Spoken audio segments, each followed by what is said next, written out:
الحمد للہ حمدا کثیرا طیبا مبارکا فیہ۔ Lecture number 2۔ حضرات محترم، شریعت اسلامیہ، اسلام نے ہر چھوٹے بڑے مسئلے کی طرف ہماری رہنمائی کی ہے۔ آج میں آپ کے سامنے مسواک جیسی عظیم سنت کے بارے میں چند ایک فوائد احادیث کی روشنی میں بیان کروں گا۔ دعا ہے کہ اللہ تعالیٰ مجھے حق سچ بیان کرنے کی توفیق عطا فرمائے۔ لفظ مسواک کا لغوی معنی، اہل لغت لکھتے ہیں کہ مسواک کا معنی ہے رگڑنا یا ملنا، اور اصطلاحی تعریف یہ ہے کہ دانتوں کی میل کچیل کو مسواک کے ساتھ صاف کرنا۔ حدیث رسول ہے، نبی علیہ السلام کے پیارے صحابی حضرت ابو ایوب رضی اللہ تعالیٰ عنہ اس حدیث کے راوی ہیں۔ فرماتے ہیں قال قال رسول اللہ صلی اللہ علیہ وسلم اربع سنن من المرسلین۔ فرماتے ہیں کہ جو انبیاء کی 4 چیزیں تمام انبیاء، پیغمبر اور رسل کی خوبیاں اور صفتیں رہی ہیں۔ نمبر 1، الحیاء، حیا ہر نبی کی سنت اور صفت رہی ہے۔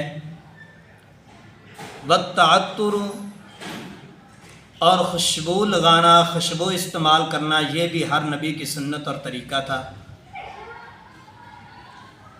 چوتھے نمبر پر فرمایا والنکاح، ہر نبی نے نکاح بھی کیا ہے، یہ بھی ہر نبی کی سنت اور طریقہ ہے۔ اور چوتھے نمبر جو ہمارے موضوع کے ساتھ ملتا ہے وہ ہے والسواک، ہر نبی مسواک بھی کیا کرتے تھے۔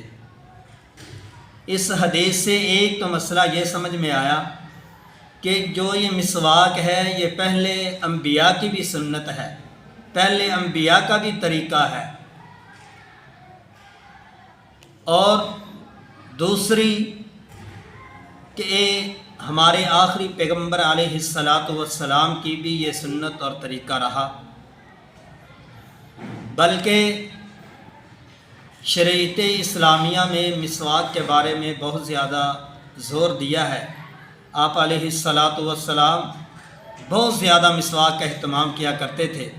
ماں عائشہ رضی اللہ تعالیٰ نے اس حدیث کی راوی ہے، فرماتی ہے کان النبی صلی اللہ علیہ وسلم اذا دخل بیتہ فقالت بالسواک۔ میں عائشہ فرماتی ہیں جب بھی نبی علیہ السلام گھر میں داخل ہوتے سب سے پہلے جو کام کرتے وہ مسواک والا عمل کیا کرتے تھے آپ علیہ السلام۔ اور ایک اور حدیث میں ماں عائشہ فرماتی ہیں اذا قام من اللیل یشوس فاہ، جب بھی آپ علیہ السلام رات کو بیدار ہوتے، نیند سے اٹھتے، تو سب سے پہلے جو کام کرتے تھے وہ مسواک والا عمل آپ علیہ السلام کرتے۔ اسی طرح ایک اور حدیث کے الفاظ ہے کہ آپ علیہ السلام اکثر نمازوں میں نماز سے پہلے بھی مسواک کیا کرتے تھے۔ اور حضرات محترم، اتنی محبت، اتنا پیار آپ علیہ السلام کو مسواک کے ساتھ تھا۔ ماں عائشہ رضی اللہ تعالیٰ عنہ فرماتی ہے توفی النبی صلی اللہ علیہ وسلم قالت، جب آپ مرض بیماری کی حالت میں موت و حیات کی کشمکش میں تھے تو آپ علیہ السلام نے اپنا آخری عمل، اپنا آخری جو ہے عمل وہ مسواک کو ہی بنایا تھا۔ حضرت عبد الرحمن رضی اللہ تعالیٰ عنہ گھر میں داخل ہوئے، ان کے ہاتھ میں مسواک تھی۔ آپ علیہ السلام نے ان کی طرف غور سے دیکھا۔ ماں عائشہ رضی اللہ تعالی عنہا کو پتہ چل گیا کہ آپ علیہ السلام کو مسواک کی طلب ہے۔ ماں عائشہ نے عبد الرحمن رضی اللہ تعالیٰ عنہ سے مسواک لی اور پھر آپ علیہ السلام کو پکڑائی اور آپ علیہ السلام نے مسواک کو منہ میں لیا اور چبایا، وہ سخت تھی، آپ چبا نہ سکے۔ ماں عائشہ رضی اللہ تعالیٰ عنہ نے اپنے منہ میں مسواک لے کر اس کو نرم کیا، اس کا برش بنایا اور پھر آپ علیہ السلام کو پکڑائی، پھر آپ علیہ السلام نے مسواک کی۔ حضرات محترم، ایک مسئلہ تو یہ سمجھ میں آیا کہ آپ کی زندگی کا آخری عمل مسواک بنا، اور دوسرا مسئلہ یہ سمجھ میں آیا کہ ماں عائشہ فرماتی ہے آخری عمر میں آپ علیہ السلام کا اور میرا لعاب اللہ رب العالمین نے اکٹھا فرما دیا۔ اور ایک اور مسئلہ بھی سمجھ میں آتا ہے کہ کسی کی مسواک دوسرا بندہ بھی استعمال کر سکتا ہے، کیونکہ ماں عائشہ رضی اللہ تعالی عنہ سے منہ سے نکلی ہوئی مسواک پیغمبر علیہ السلام نے کی۔ اور اسی طرح ایک اور حدیث ہے، صحیح البخاری شریف کے اندر یہ حدیث آتی ہے، ماں عائشہ رضی اللہ تعالیٰ عنہ بھی، اسی حدیث کے راوی بھی ماں عائشہ رضی اللہ تعالیٰ عنہ فرماتی ہیں فطرت کی 10 چیزیں ہیں، ان 10 چیزوں میں سے فرمایا پہلی چیز قص الشارب، مونچھوں کو کٹوانا، یہ بھی فطرت میں سے ہے، اور فرمایا وقصف الاظفار، ناخنوں کو کاٹنا، یہ بھی فطرت میں سے ہے، اور آگے فرمایا واعفاء اللحیۃ، داڑھی کو بڑھانا، داڑھی کو معاف کر دینا، یہ بھی آپ علیہ السلام کی سنت ہے اور فطرت میں سے ہے۔ اسی طرح کلی کرنا، ناک میں پانی چڑھانا، استنشاق کرنا، یہ بھی فطرت میں سے ہے۔ 10 چیزوں میں سے ایک چیز آپ علیہ السلام نے یہ بھی فرمایا کہ مسواک کرنا یہ بھی فطرت میں سے ہے۔ حضرات محترم، اسی طرح ایک اور حدیث، اس حدیث کے راوی حضرت علی المرتضیٰ رضی اللہ تعالیٰ عنہ فرماتے ہیں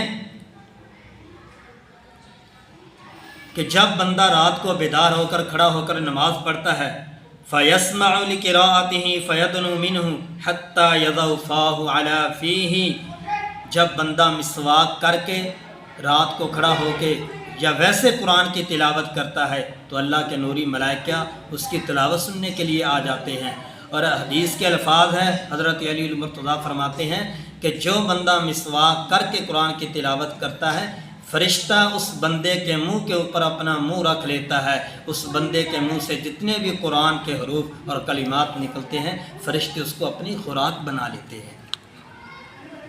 حضرات محترم، اسی طرح حضرت عبداللہ بن عمر رضی اللہ تعالیٰ عنہ سے روایت ہے، فرماتے ہیں علیکم بالسواک فإنہ مطیبۃ للفم مرضات للرب، فرماتے ہیں کہ آپ علیہ السلام نے فرمایا لوگو مسواک کو لازم پکڑو، مسواک کو لازم پکڑو، کیونکہ یہ منہ کی پاکی اور صحت کے لیے بہت اچھی چیز ہے۔ اور آپ نے فرمایا اسی مسواک کے اندر اللہ تعالیٰ کی رضا اور خوشنودی ہے۔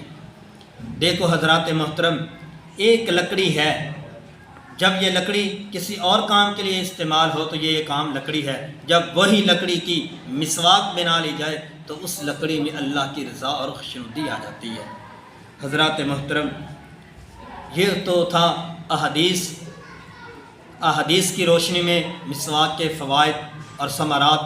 اگر سائنسی طور پر بھی دیکھا جائے، سائنس نے بھی اس مسواک کے بارے میں بہت زیادہ تحقیق کی ہے، اور میں سائنس کے بارے میں 2-3 باتیں ذکر کر کے اپنی بات کو ختم کرتا ہوں۔ امریکہ کی بہت بڑی لیبارٹری میں مسواک کے اوپر ریسرچ کی گئی، مسواک کے اوپر تحقیق کی گئی، تو سائنسدانوں نے خلاصہ اور نچوڑ یہ نکالا کہ ٹوتھ پیسٹ سے زیادہ جو ہے اثر انداز کرنے والی، جراثیم کو اور بیکٹیریا کو ختم کرنے والی، یعنی 40% یا 20% جو ہے یہ مسواک بیکٹیریا اور جراثیم کو پہلے جو ہے ختم کر دیتی ہے۔ اور اسی طرح سویڈن کے سائنسدانوں نے بھی، مغربی لوگوں نے بھی